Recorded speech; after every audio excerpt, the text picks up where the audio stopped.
Pessoal, a gente está de volta aqui com a Roda dos Esclarecedores, que quem sabe até você daqui um dia pode estar aqui batendo um papo com a gente sobre assuntos diversos. E a gente está falando sobre a questão de o que somos, o que deveríamos ser, nomenclaturas e assim por diante. Então a gente vai dar continuidade falando sobre a questão da identidade, o que de fato o Pai quer que nós sejamos, e a gente discutir aqui nos bastidores um pouco sobre isso. Então Pedro vai fazer a abertura sobre essa ideia do que o Pai espera da gente, a questão da identidade, até porque ele está estudando bastante o assunto, está escrevendo um livro sobre a questão do cristianismo primitivo e tem muito a ver com a questão da real identidade da igreja, daqueles que são chamados para fazer parte desse corpo de Cristo. Por favor, Pedro. É um assunto bem interessante, porque nós estamos falando aqui de identidade cristã, e é interessante nós sabermos que a nossa identidade, do ponto de vista sociológico, ela é formada de duas maneiras. Nós temos aí a identidade primária, ou a socialização primária, que acontece já ali com a família, com os primos, irmãos, onde a gente aprende as primeiras regras de convivência. A respeitar a sua vez na hora do jogo, na hora da alimentação, aguardar numa fila, e depois é uma socialização secundária. Essa ela dura a vida toda. E é interessante que as pessoas que não se atentam para isso, ela vem para a igreja, ela aceita Jesus e acha que não precisa fazer mais nada. Estou pronto, já recebi alguma coisa sobrenatural e não preciso fazer mais nada, não preciso ler, não preciso estudar, não preciso avaliar nada. E não é assim. Eu, por exemplo, eu sou crente desde quando eu nasci. Porém, eu me converti aos 18 anos. É uma coisa bem diferente. Uma coisa é você fazer parte de uma igreja, de uma denominação, de uma seita. Conversão é algo totalmente diferente, né?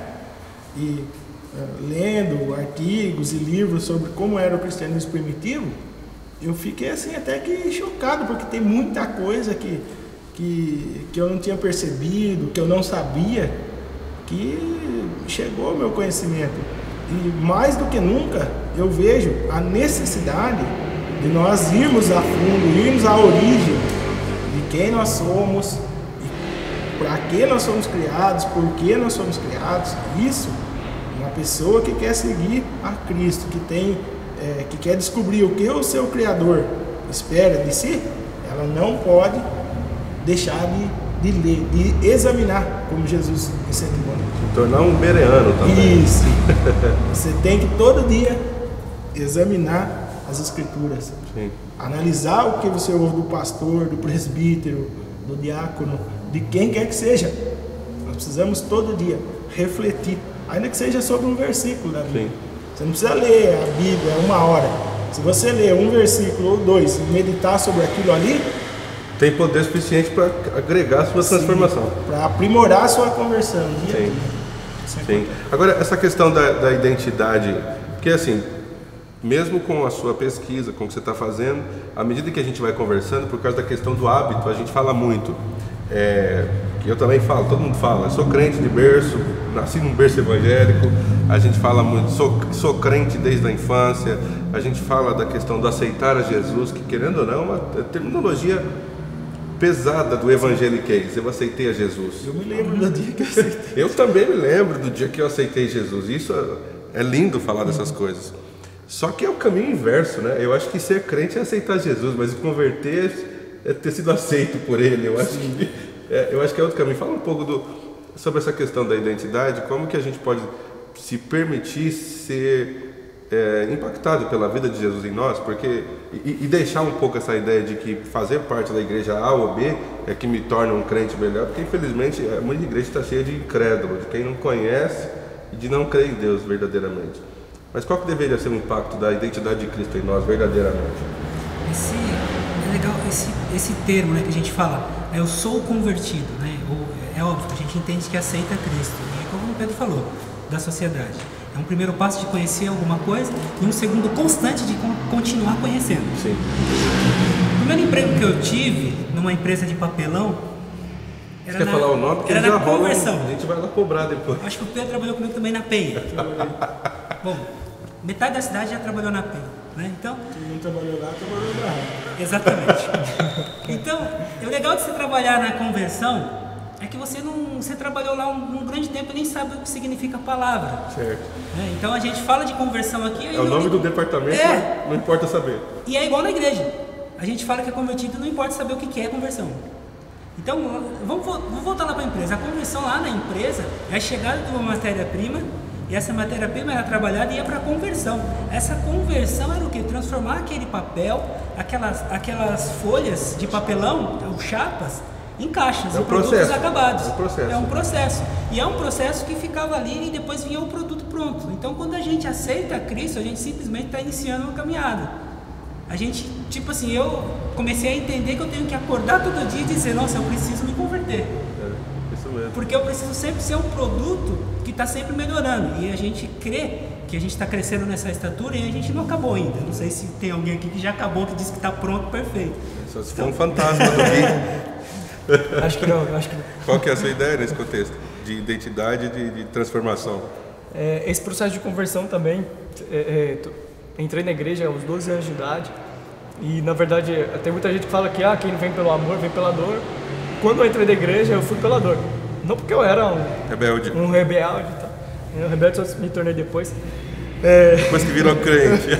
Que bom. E, na verdade, o que aconteceu? Demorou muito tempo dentro da casa de Deus, dentro da igreja, para eu realmente me converter dos meus maus caminhos, sair daqueles pensamentos, dos meus achismos, das minhas vontades, do meu querer, para realmente eu me converter disso. E assim, esse processo da conversão é muito legal, é interessante, porque todos os dias nós temos que nos converter, todos os dias. Todos os dias nós temos algo para deixar para trás, todos os dias nós temos algo para ir na contramão daquilo, né, que a sociedade nos impõe, daquilo que as pessoas nos impõem. Todos os dias nós temos que nos converter daquilo que... Não se conformar. Exato. Vamos entrar nisso. Nesse Dá conteúdo para ele. É que você gosta de falar essa passagem? O bom é que ele vai me ajudando com conteúdo. Já que eu gosto desse esse versículo lá de Romanos 12, 2, realmente não se conformar com o mundo que nós vemos e transformar pela renovação do nosso entendimento. Então, ter uma renovação do entendimento daquilo que nós temos vivido hoje como cristãos, dentro e fora da igreja, dentro da igreja e na sociedade lá fora, porque às vezes nós achamos que é de uma forma aqui dentro e saiu lá fora é de outra forma. Não, na verdade nós temos que ser a mesma coisa que nós somos aqui dentro, nós temos que ser lá fora. Então, se nós somos convertidos aqui dentro, nós temos também que ser convertidos lá fora, no nosso trabalho, na nossa faculdade, qualquer âmbito que nós estivermos na sociedade, nós temos que ser convertidos. Por isso que eu falo da conversão diária. Porque às vezes você está numa faculdade, você esquece que você é convertido.